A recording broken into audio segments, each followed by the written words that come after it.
പിലിക്കോട് ഗ്രാമപഞ്ചായത്തിലെ ജൈവ വൈവിധ്യ പരിപാലന സമിതിയുടെ നേതൃത്വത്തിൽ ജനകീയ കൂട്ടായ്മയും പരിശീലനവും സംഘടിപ്പിച്ചു. പഞ്ചായത്തിന്റെ ജനകീയ ജൈവ വൈവിധ്യ രജിസ്റ്റർ പുതുക്കുന്നതിന്റെ ഭാഗമായിട്ടാണ് പരിപാടി നടത്തിയത്. ദിസ് ന്യൂസ് സ്പോൺസർഡ് ബൈ ഉയർന്ന ഗുണനിലവാരം, തികഞ്ഞ വിശ്വസ്തത, ജനതാ പാൽ. 2023 പിലിക്കോട് ഗ്രാമപഞ്ചായത്ത് തയ്യാറാക്കിയ ഡിജിറ്റലൈസ് ചെയ്ത ജൈവ വൈവിധ്യ രജിസ്റ്ററിൽ ആവശ്യമായ മാറ്റങ്ങളും വിവരശേഖരണവും ഉൾപ്പെടുത്തി പുതുക്കാനുള്ള പ്രവർത്തനങ്ങൾക്കാണ് ഇതോടെ തുടക്കമായത്. പരിപാടിയുടെ ഉദ്ഘാടനം കേരള സംസ്ഥാന ജൈവ വൈവിധ്യ board member secretary doctor V Balakrishnan ഓൺലൈനായി നിർവഹിച്ചു.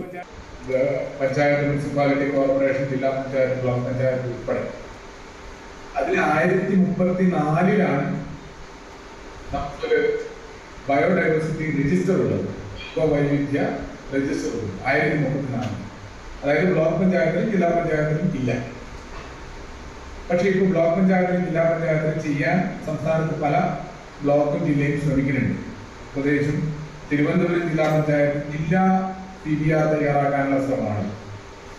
അപ്പോൾ അവിടെ നമുക്ക് ഈ PBRന്റെ രണ്ടാം ഭാഗം, അതിന്റെ രണ്ടാം ബോഡി എന്ന് പറയുന്നതിനപ്പുറം PBRന്റെ പുതുക്കൽ അല്ലെങ്കിൽ അപ്ഡേഷൻ എന്നുള്ളത് വേണം പറയാം. ഇത് തുടങ്ങിയിട്ട് ഏകദേശം 1 വർഷത്തിലധികമായി രണ്ടാം ബോഡി ചെയ്യാനായി. പക്ഷേ നമ്മുടെ സംസ്ഥാനത്ത് ഏകദേശം 75ഓളം പഞ്ചായത്തുകൾ മീൻസ് BMCകൾ മാത്രമേ ഈ നമ്മുടെ PBR പുതുക്കിയിട്ടുള്ളൂ നാളുകൂടെ. ബാക്കിയുള്ള BMCകളെല്ലാം തന്നെ പുതുക്കലിന്റെ പാതയിലാണ്. പലരും സാങ്കേതിക കഴിവില്ലായ്മ കൊണ്ട് പെൻഡിങ്ങിൽ വെച്ച് പലരുണ്ട്.